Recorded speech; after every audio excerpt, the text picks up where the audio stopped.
ಕಾಂಟ್ರಾಕ್ಟರ್ಗಳಿಗೆ ಕಾಂಗ್ರೆಸ್ ಸರ್ಕಾರ ಚಿತ್ರಹಿಂಸೆ ಕೊಡ್ತಾ ಇದೆ ಅಂತ ಬಿಜೆಪಿಯವರು ಬೊಬ್ಬೆ ಹೊಡಿತಾ ಇದ್ರು. ಈಗ ನೋಡಿದ್ರೆ ಬಿಜೆಪಿ ಶಾಸಕನೇ ಗುತ್ತಿಗೆದಾರನಿಂದ ಲಂಚ ಪಡೆಯುವಾಗ ರೆಡ್ ಹ್ಯಾಂಡ್ ಆಗಿ ಸಿಕ್ಕಿಬಿದ್ದಿದ್ದಾರೆ. ಶಿರಹಟ್ಟಿ ಶಾಸಕ ಚಂದ್ರಲಮಾಣಿಯನ್ನ ಲೋಕಾಯುಕ್ತರು ಬಂಧನ ಮಾಡಿದ್ದು ಬಿಜೆಪಿಯವರಿಗೆ ಮುಜುಗರ ತಂದಿಟ್ಟಿದೆ.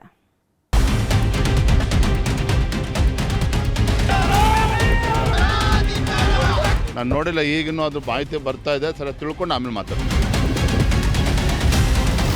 ಕಾಂಗ್ರೆಸ್ ಸರ್ಕಾರದ ವಿರುದ್ಧ ಕಮಿಷನ್ ಬಾಂಬ್ ಹಾಕ್ತಿದ್ದವರ ಬುಡಕ್ಕೆ ಈಗ ಮಿಸೈಲ್ ಬಂದು ಬಿದ್ದಿದೆ. ಯಾವ ವಿಷಯವನ್ನ ಬ್ರಹ್ಮಾಸ್ತ್ರ ಮಾಡಿಕೊಂಡಿದ್ರು ಅದೇ ಈಗ ಬಿಜೆಪಿ ಪಾಲಿಗೆ ನುಂಗಲಾರದ ತುತ್ತಾಗಿ ಪರಿಣಮಿಸಿದೆ.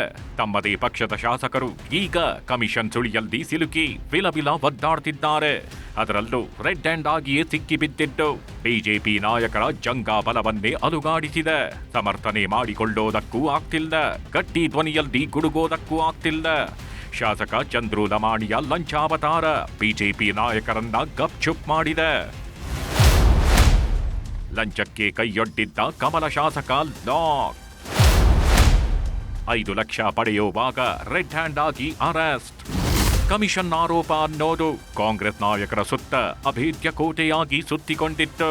ಯಾಕಂದ್ರೆ ಒಂದಲ್ಲ ಒಂದು ಹಗರಣಗಳಲ್ಲಿ ಕೈ ನಾಯಕರು ಲಾಕ್ ಆಗ್ತಾನೇ ಇದ್ರು. ಹೀಗಾಗಿ ಇದನ್ನ ಬಿಜೆಪಿ ನಾಯಕರು ದೊಡ್ಡ ಆಯುಧ ಮಾಡಿಕೊಂಡಿದ್ರು. ಆದ್ರೀಗ ಇದೇ ಆಯುಧವೇ ಕಮಲ ನಾಯಕರಿಗೆ ತಿರುಗುಬಾಣವಾಗಿ ಮಾರ್ಪಟ್ಟಿದೆ. ಗದಗ ಜಿಲ್ಲೆಯ ಶಿರಹಟ್ಟಿ ಶಾಸಕ ಚಂದ್ರು ಲಮಾಣಿ 5 ಲಕ್ಷದ ಲಂಚದ ಹಣಕ್ಕೆ ಕೈಯೊಡ್ಡಿ ತಗಲಾಕೊಂಡಿದ್ದಾರೆ. ತಮ್ಮ ಒಡೆತನದ ಆಸ್ಪತ್ರೆಯಲ್ಲಿ ಡೀಲ್ ಕುದುರಿಸುತ್ತಿದ್ದವರನ್ನ ಲೋಕಾಯುಕ್ತ ಪೊಲೀಸರು ಎತ್ತಾಕೊಂಡು ಹೋಗಿದ್ದಾರೆ. ರಸ್ತೆ ಬದಿ ತಡೆಗೋಡೆ ನಿರ್ಮಾಣ ಕಾಮಗಾರಿಗೆ 1 ಕೋಟಿ ಮೊತ್ತದ ಟೆಂಡರ್ ಆಗಿತ್ತು. ಇದೇ ಕೆಲಸದ ವಿಷಯವಾಗಿಯೇ ಶಾಸಕರು ಡೀಲಿಂಗ್ಗೆ ಇಳಿದಿದ್ದು ಗುತ್ತಿಗೆದಾರ ವಿಜಯ್ ಪೂಜಾರ್ ಬಳಿ ಲಂಚದ ಬೇಡಿಕೆ ಇಟ್ಟಿದ್ರು. 1 ಕೋಟಿ ಮೊತ್ತದ ಕೆಲಸಕ್ಕೆ 11 ಲಕ್ಷ ನೀಡುವಂತೆ ಡಿಮ್ಯಾಂಡ್ ಮಾಡಿದ್ರು. ಇದರಿಂದ ಕೆರಳಿದ ಗುತ್ತಿಗೆದಾರ ವಿಜಯ್ ಲೋಕಾಯುಕ್ತದ ಮೆಟ್ಟಿಲೇರಿದ್ರು. ಹೀಗಾಗಿ ಕಾರ್ಯಾಚರಣೆಗಿಳಿದ ಎಸ್ಪಿ ಸಿದ್ದಲಿಂಗಪ್ಪ ಟೀಮ್ ಶಾಸಕರಿಗೆ ಬಲೆ ಬೀಸಿದೆ. ಇವತ್ತು ಶಾಸಕ ಚಂದ್ರು ಲಮಾಣಿ ಒಡೆತನದ ಆಸ್ಪತ್ರೆಯಲ್ಲೇ ಲಂಚದ ಡೀಲಿಂಗ್ ನಡೆಯುತ್ತಿತ್ತು. ಮುಂಗಡವಾಗಿ 5 ಲಕ್ಷ ಹಣ ನೀಡುವಂತೆ ಹೇಳಿದ್ರು. ಈ ಹಣವನ್ನ ನೀಡುವ ವೇಳೆ ಶಾಸಕರೇ ರೆಡ್ ಹ್ಯಾಂಡ್ ಆಗಿ ಲಾಕ್ ಆಗಿದ್ದಾರೆ. ಶಾಸಕರ ಜೊತೆಗೆ 2 ಪಿಎಗಳನ್ನು ಬಂಧಿಸಲಾಗಿದೆ. ಯಾವಾಗ ಶಾಸಕ ಚಂದ್ರು ಲಮಾಣಿ ರೆಡ್ ಹ್ಯಾಂಡ್ ಆಗಿಯೇ ಸಿಕ್ಕಿಬಿದ್ರು ಲೋಕಾಯುಕ್ತ ಅಧಿಕಾರಿಗಳು ಮತ್ತಷ್ಟು ಆಕ್ಟಿವ್ ಆಗಿದ್ದಾರೆ. ಶಾಸಕರ ಮನೆ ಮೇಲೂ ದಾಳಿ ನಡೆಸಿದ್ದಾರೆ. 2 ದಿನದ ಹಿಂದೆಯೇ ರೆಡಿಯಾಗಿತ್ತು ಟೆಂಡರ್. ಶಾಸಕ ಚಂದ್ರು ಲಮಾಣಿ ಲಂಚಕ್ಕೆ ಬೇಡಿಕೆ ಇಟ್ಟಿದ್ದ ಮಾಹಿತಿಯನ್ನ 2 ದಿನದ ಹಿಂದೆಯೇ ಲೋಕಾಯುಕ್ತ ಅಧಿಕಾರಿಗಳು ಕಲೆ ಹಾಕಿದ್ರು. 11 ಲಕ್ಷದ ಡೀಲಿಂಗ್ ಮಾಡೋ ಆಡಿಯೋ ಲೋಕಾಯುಕ್ತದ ಕೈ ಸೇರಿತ್ತು. ಹೀಗಾಗಿ ಪಕ್ಕಾ ಪ್ಲಾನ್ ಮಾಡಿದ ಅಧಿಕಾರಿಗಳು ಟೆಂಡರ್ ರೆಡಿ ಮಾಡಿ ಲಾಕ್ ಮಾಡಿದ್ದಾರೆ. ಶಾಸಕ ಅರೆಸ್ಟ್, ಕಮಲ ಕಾರ್ಯಕರ್ತರು ರೆಬೆಲ್. ಯಾವಾಗ ಶಾಸಕ ಚಂದ್ರು ಅರೆಸ್ಟ್ ಆದ್ರೂ ಕಮಲ ಕಾರ್ಯಕರ್ತರು ಸಿಡಿದೆದ್ದಿದ್ದಾರೆ. ಆಸ್ಪತ್ರೆ ಮುಂದೆ ಜಮಾಯಿಸಿದ ಬಿಜೆಪಿ ಕಾರ್ಯಕರ್ತರು ಲೋಕಾಯುಕ್ತ ದಾಳಿ ವಿರುದ್ಧವೇ ಆಕ್ರೋಶ ವ್ಯಕ್ತಪಡಿಸಿದ್ದಾರೆ. ಇದು ಕಾಂಗ್ರೆಸ್ನವರು ಮಾಡಿದ ಷಡ್ಯಂತ್ರ. ಕ್ಷೇತ್ರದಲ್ಲಿ ಉತ್ತಮ ಕೆಲಸ ಮಾಡ್ತಿದ್ರಿಂದ ಶಾಸಕರ ವಿರುದ್ಧ ಷಡ್ಯಂತ್ರ ಮಾಡಿದ್ದಾರೆ.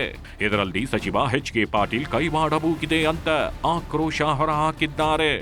ಈ ವೇಳೆ ಪೊಲೀಸರು ಬರ್ತಿದ್ದಂತೆ ತಳ್ಳಾಟ ನೂಕಾಟವು ಜೋರಾಗಿತ್ತು. ಇವಂಗ ಹತ್ತಕ್ಲೇಬೇಕು ಅಂತ ಹೇಳಿ ಡಿ.ಕೆ. ಶಿವಕುಮಾರ ಮತ್ತು ಕಾಂಗ್ರೆಸ್ ಸರ್ಕಾರ ಮತ್ತು ಎಚ್.ಕೆ. ಪಾಟೀಲ್ ಸಾಹೇಬರು ಅವರು ಒಳಗೊಂಡಂತೆ ಬಂಜಾರದ ಧ್ವನಿಯನ್ನು ಹತ್ತಿಕ್ಕಲು ಇವರು ಮಾಡುತ್ತಿರುವ ಕುತಂತ್ರ, ಇದೆಲ್ಲ ಪ್ಲಾನು. ಇದು ಏನೈತೆ ಷಡ್ಯಂತ್ರನ ಇದು. ಯಾರು ಅವ್ರ ಸರಿಸಾಟಿ ಇರಬಾರ್ದು, ಅವ್ರನ್ನ ಓವರ್ಟೇಕ್ ಮಾಡಿ ಮುಂದೆ ಹೋಗಬಾರ್ದು ಅನ್ನೋದು ಉದ್ದೇಶ ಅವ್ರದ್ದು ಐತಿ. ಯಾವಾಗ ಇದು ದೊಡ್ಡ ಸುದ್ದಿ ಆಯ್ತೋ ಡಿಸಿಎಂ ಡಿ.ಕೆ. ಶಿವಕುಮಾರ್ ರಿಯಾಕ್ಟ್ ಮಾಡಿದ್ದಾರೆ. ದೇಶದಲ್ಲಿ ಅತಿ ಪರಿಶುದ್ಧರು ಅಂದ್ರೆ ಅದು ಬಿಜೆಪಿಯವರು. ಇದಕ್ಕೆ ಲೋಕಾಯುಕ್ತರೇ ಉತ್ತರ ಕೊಟ್ಟಿದ್ದಾರೆ ಅಂತ ವ್ಯಂಗ್ಯವಾಡಿದ್ರು. ಇನ್ನು ಇದೇ ವಿಷಯವಾಗಿ ಬಿಜೆಪಿ ರಾಜ್ಯಾಧ್ಯಕ್ಷ ಬಿ.ವೈ. ವಿಜಯೇಂದ್ರರನ್ನ ಕೇಳ್ತಿದ್ದಂತೆ ನುಡಿಸಿಕೊಂಡಿದ್ದಾರೆ. ಈ ಬಗ್ಗೆ ಈಗಷ್ಟೇ ಮಾಹಿತಿ ಸಿಕ್ಕಿದೆ, ಹೀಗಾಗಿ ತಿಳಿದುಕೊಂಡು ಮಾತಾಡ್ತೀನಿ ಎಂದಿದ್ದಾರೆ. Normally they are very honest people. Now BJP people will not be, they are corrupt free people. They are the most honest people in this country.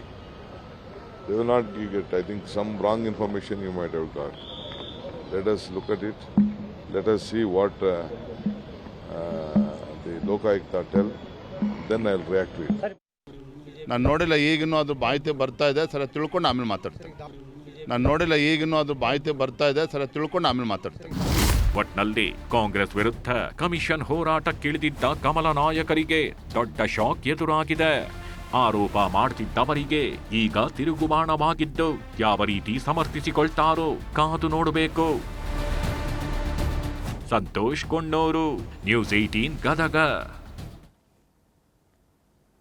ಕಾಂಗ್ರೆಸ್ನಲ್ಲಿ ಕುರ್ಚಿ ಫೈಟ್ ತಾರಕಕ್ಕೇರಿದೆ. ಇಷ್ಟು ದಿನ ಹೈಕಮಾಂಡ್ ಕಡೆ ಬೊಟ್ಟು ಮಾಡ್ತಾ ಇದ್ದ ಸಿದ್ದರಾಮಯ್ಯ ಈಗ ಬಹಿರಂಗ ಸಮರ ಸಾರಿದ್ದಾರೆ. ಎಕ್ಸ್ನಲ್ಲಿ ಪೋಸ್ಟ್ ಮಾಡಿ ಸಮರದ ಮುನ್ಸೂಚನೆ ಕೊಟ್ಟಿದ್ದಾರೆ. ಇನ್ನೊಂದು ಕಡೆ ಸಿಎಂ ಆಪ್ತರು ದೆಹಲಿಯಲ್ಲಿ ಖರ್ಗೆ ಅವರನ್ನ ಭೇಟಿ ಆಗ್ತಾ ಇದ್ದಂತೆ ಡಿಕೆಶಿ ಆಪ್ತರು ಫೆಬ್ರವರಿ 26ಕ್ಕೆ ದೊಡ್ಡ ಬಾಂಬ್ ಸಿಡಿಸೋ ಮುನ್ಸೂಚನೆ ಕೊಟ್ಟಿದ್ದಾರೆ.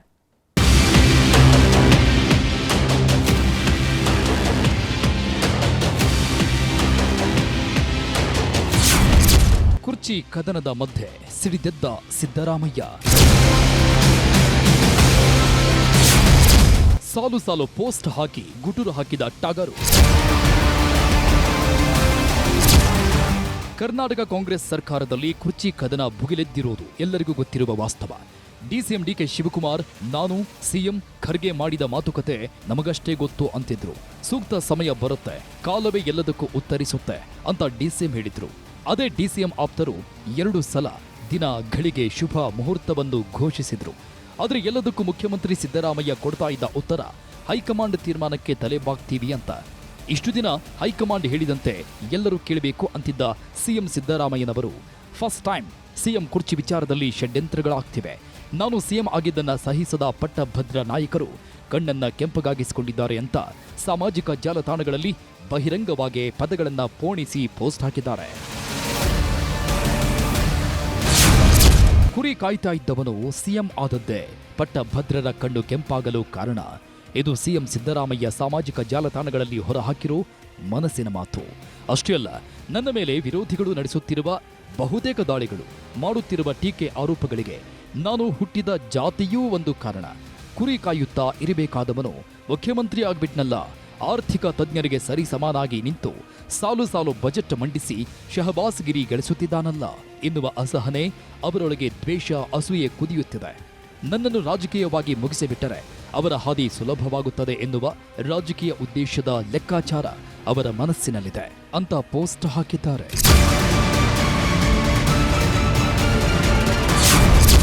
ರಣರಂಗವನ್ನ ಬಿಟ್ಟು ಓಡಿ ಹೋಗುವ ಹೇಡಿ ನಾನಲ್ಲ. ಇದು ಸಿದ್ದರಾಮಯ್ಯನವರು ಹಾಕಿರುವ 2ನೇ ಪೋಸ್ಟ್. ನನ್ನ 4 ದಶಕಗಳ ರಾಜಕೀಯ ಜೀವನ ಎಂದಿಗೂ ಹೂವಿನ ಹಾಸಿಗೆ ಆಗಿರಲಿಲ್ಲ. ಅದು ಕಲ್ಲು ಮುಳ್ಳುಗಳ ಹಾದಿಯಾಗಿತ್ತು. ನನ್ನನ್ನು ರಾಜಕೀಯವಾಗಿ ಮುಗಿಸಲು ಹಲವಾರು ದೊಡ್ಡ ದೊಡ್ಡ ನಾಯಕರು ಹಲವು ಬಗೆಯ ಕುಟಿಲ ಕಾರಸ್ಥಾನಗಳನ್ನು ಮಾಡಿದ್ದಾರೆ. ಅವುಗಳನ್ನೆಲ್ಲವನ್ನೂ ಜನತೆಯ ಆಶೀರ್ವಾದದಿಂದ ಗೆದ್ದು ಬಂದಿದ್ದೇನೆ. ಆದರೆ ಇದು ನನ್ನ ವಿರುದ್ಧ ನಡೆಯುತ್ತಿರುವ ಷಡ್ಯಂತ್ರಗಳಲ್ಲ. ಇದು ನನ್ನನ್ನು ನಂಬಿರುವ, ಪ್ರೀತಿಸುತ್ತಿರುವ, ನನಗೆ ನಿರಂತರವಾಗಿ ಆಶೀರ್ವಾದ ನೀಡಿ ಬೆಂಬಲಿಸುತ್ತಿರುವ ನಿಮ್ಮ ವಿರುದ್ಧ ನಡೀತಾ ಇರುವ ಷಡ್ಯಂತ್ರ ಎನ್ನುವುದು ನನಗೆ ಚೆನ್ನಾಗಿ ಗೊತ್ತು. ಆದ್ದರಿಂದ ನನ್ನ ಉಸಿರು ಇರುವವರೆಗೆ ಈ ರಾಜಕೀಯ ಷಡ್ಯಂತ್ರ, ದ್ವೇಷ, ಅಸೂಯೆಯ ರಾಜಕಾರಣದ ವಿರುದ್ಧ ಹೋರಾಡುತ್ತೇನೆ. ರಣರಂಗವನ್ನ ಬಿಟ್ಟು ಓಡಿ ಹೋಗುವ ಹೇಡಿ ನಾನಾಗಲಾರೆ ಅಂತಾನು ಸಿಎಂ ಎಕ್ಸ್ ಖಾತೆಯಲ್ಲಿ ಎದುರಾಳಿಗಳಿಗೆ ಸಂದೇಶ ರವಾನಿಸಿದ್ದಾರೆ. ನನ್ನ ವಿರುದ್ಧ ಯಾಕೆ ಷಡ್ಯಂತ್ರ ಅಂತ ನನಗೂ ಗೊತ್ತಿದೆ. ನಾನು ಸಾಮಾಜಿಕ ನ್ಯಾಯದ ಪರವಾಗಿ ದನಿ ಎತ್ತುವ ಮೂಲಕ ಕಾರ್ಯಕ್ರಮಗಳನ್ನು ಅನುಷ್ಠಾನಕ್ಕೆ ತರುವ ಪ್ರಯತ್ನಗಳನ್ನು ಮಾಡಿದಾಗೆಲ್ಲ ನನ್ನ ವಿರುದ್ಧ ದಾಳಿಗಳು ನಡೆದಿವೆ. ಇದು ಈಗಲೂ ಮುಂದುವರಿಯುತ್ತಿದೆ. ನನ್ನ ವಿರುದ್ಧ ಯಾಕೆ ಷಡ್ಯಂತ್ರ ಮಾಡುತ್ತಿದ್ದಾರೆ ಎನ್ನುವುದೂ ನನಗೆ ಗೊತ್ತಿದೆ. ನಾನು ಈ ರಾಜ್ಯದ ಬಡವರು, ಶೋಷಿತರು, ಅವಕಾಶ ವಂಚಿತರ ಪರವಾಗಿದ್ದೇನೆ. ಸಾಮಾಜಿಕ ನ್ಯಾಯದ ಪರವಾಗಿದ್ದೇನೆ. ಸಂವಿಧಾನದ ಪರವಾಗಿದ್ದೇನೆ. ಶೋಷಿತರ ಅಭಿವೃದ್ಧಿಗಾಗಿ ಕಾರ್ಯಕ್ರಮಗಳನ್ನು ರೂಪಿಸಿ ಜಾರಿಗೆ ತಂದಿದ್ದೇನೆ. ದುರ್ಬಲರಿಗೆ ಅನ್ಯಾಯವಾದಾಗ ದನಿ ಎತ್ತಿದ್ದೇನೆ. ಇದಕ್ಕಾಗಿ ರಾಜ್ಯದ ಜನತೆ 136 ಸ್ಥಾನಗಳಲ್ಲಿ ಕಾಂಗ್ರೆಸ್ ಪಕ್ಷವನ್ನ ಗೆಲ್ಲಿಸಿ ಅಧಿಕಾರಕ್ಕೆ ತಂದಿದ್ದಾರೆ. ಇದು ನಮ್ಮ ರಾಜಕೀಯ ವಿರೋಧಿಗಳಿಗೆ ಸಹಿಸಲಾಗುತ್ತಿಲ್ಲ ಅಂತ ಸಾಮಾಜಿಕ ಜಾಲತಾಣಗಳಲ್ಲಿ ಪೋಸ್ಟ್ ಹಾಕಿದ್ದಾರೆ. ಒಂದು ಕಡೆ ಸಿಎಂ ಸಿದ್ದರಾಮಯ್ಯ ಸಾಮಾಜಿಕ ಜಾಲತಾಣಗಳಲ್ಲಿ ನನ್ನ ವಿರುದ್ಧ ಷಡ್ಯಂತ್ರಗಳು ನಡೀತಿದೆ, ನಾನು ಸಿಎಂ ಆಗಿದ್ದನ್ನ ಕೆಲವರು ಸಹಿಸ್ತಾ ಇಲ್ಲ ಅಂತ ಪೋಸ್ಟ್ ಹಾಕಿದ್ದಾರೆ. ಆದರೆ ಸಿಎಂ ಹಾಕಿರುವ ಪೋಸ್ಟ್ಗೆ ಡಿಸಿಎಂ ಡಿಕೆ ಶಿವಕುಮಾರ್ ಆಪ್ತ ಶಾಸಕ ಬಾಲಕೃಷ್ಣ ವ್ಯಂಗ್ಯವಾಗಿ ಉತ್ತರ ಕೊಟ್ಟರು. ಸಿದ್ದರಾಮಯ್ಯನವರ ಮೇಲೆ ನಮ್ಮಲ್ಲಿ ಯಾರಿಗೂ ಹೊಟ್ಟೆ ಕಿಚ್ಚಿಲ್ಲ. ಅವರಿಗೆ ಕಾಂಗ್ರೆಸ್ ಪಕ್ಷ ಅಪ್ಪಿಕೊಂಡು ಎಲ್ಲ ಸ್ಥಾನ ಕೊಟ್ಟಿದೆ. ಆದರೆ ಡಿಕೆ ಶಿವಕುಮಾರ್ ಶ್ರಮ ಪಟ್ಟಿದ್ದಾರೆ, ಅದಕ್ಕೆ ಸಿಎಂ ಸ್ಥಾನಕ್ಕೆ ಕ್ಲೈಮ್ ಮಾಡ್ತಿದ್ದಾರೆ ಅಂದ್ರು. ಫೆಬ್ರವರಿ 26ಕ್ಕೆ ಡಿಕೆಶಿ ದೆಹಲಿಗೆ ಹೋಗ್ತಾರೆ. ಸಿಎಂ ಬದಲಾವಣೆ ವಿಚಾರನೇ ಚರ್ಚೆ ಆಗುತ್ತೆ. ಫೆಬ್ರವರಿ 26ಕ್ಕೆ ಡಿಕೆ ಶಿವಕುಮಾರ್ ಅವರನ್ನ ದೆಹಲಿಗೆ ಬರಲು ಹೇಳಿದಾರಂತೆ. ಮುಖ್ಯಮಂತ್ರಿ ಬದಲಾವಣೆ ವಿಚಾರದ ಬಗ್ಗೆ ಹೈಕಮಾಂಡ್ ಮಾತುಕತೆ ನಡೆಸ್ತಾರಂತೆ. ಹೀಗಂತ ಇಕ್ಬಾಲ್ ಹುಸೇನ್ ಅಚ್ಚರಿ ಹೇಳಿಕೆಯನ್ನು ಕೊಟ್ಟಿದ್ದಾರೆ. ಡಿ.ಕೆ. ಶಿವಕುಮಾರ್ ಅವರಿಗೆ 26ನೇ ತಾರೀಕು 22ನೇ ತಾರೀಕು ಏನೋ ಅಂತ ನಾನು ಕೇಳಬತ್ತೆ. ಮತ್ತೆ ಬರೆಯಲಿದ್ದಾರೆ. ಪ್ರಾಯಶಃ ಈ ಒಂದು ದಿನಾಂಕದಲ್ಲಿ ಅವರಿಗೆ ಒಳ್ಳೆಯದಾಗ್ತದೆ ಅಂತ ಎಲ್ಲರೂ ಕೂಡ ಹೇಳ್ತಾರೆ. ಇದೆಲ್ಲದರ ಮಧ್ಯೆ 2 ದಿನದಿಂದ ದೆಹಲಿಯಲ್ಲಿ ಇರುವ ಸಚಿವ ಸತೀಶ್ ಜಾರಕಿಹೊಳಿ ಕಾಂಗ್ರೆಸ್ ರಾಷ್ಟ್ರೀಯ ಅಧ್ಯಕ್ಷ ಮಲ್ಲಿಕಾರ್ಜುನ ಖರ್ಗೆ ಅವರನ್ನ ಭೇಟಿಯಾಗಿದ್ರು. ಚೇಂಜಸ್ ಬಗ್ಗೆ ಅಂತ ಏನು ನಾವು ಹೇಳ್ತಾ ಇಲ್ಲ. ಗೊಂದಲ ಏನಿದೆ, ಗೊಂದಲ ನಿಲ್ಬೇಕು, ಚೇಂಜಸ್ ಮಾಡೋದು ಬೇರೆ ವಿಚಾರ. ಗೊಂದಲಕ್ಕೆ ಪೂರ್ಣ ವಿರಾಮ ಹಾಕಬೇಕು. ಅದು ಯಾವ ರೀತಿ ಆಗ್ತಾರೋ ಅದು ಅವ್ರಿಗೆ ಬಿಟ್ಟು. ಸಿಎಂ ಹಾಕಿರುವ ಕುರ್ಚಿ ಕದನದ ಪೋಸ್ಟ್ಗಳು ಸಾಕಷ್ಟು ಸುದ್ದಿ ಮಾಡ್ತಾ ಇತ್ತು. ನಾಯಕತ್ವ ಬದಲಾವಣೆ ಗಾಳಿ ನಿಜಕ್ಕೂ ರಾಜ್ಯದಲ್ಲಿ ಬೀಸುತ್ತಾ. ಬದಲಾವಣೆ ಗಾಳಿ ಯಾರ ಪಾಲಿಗೆ ತಂಗಾಳಿ, ಯಾರ್ಯಾರ ಪಾಲಿಗೆ ಬಿರುಗಾಳಿ ಆಗುತ್ತೆ ಅನ್ನೋದೇ ಈಗಿರುವ ಕುತೂಹಲ. Bureau report, news 18.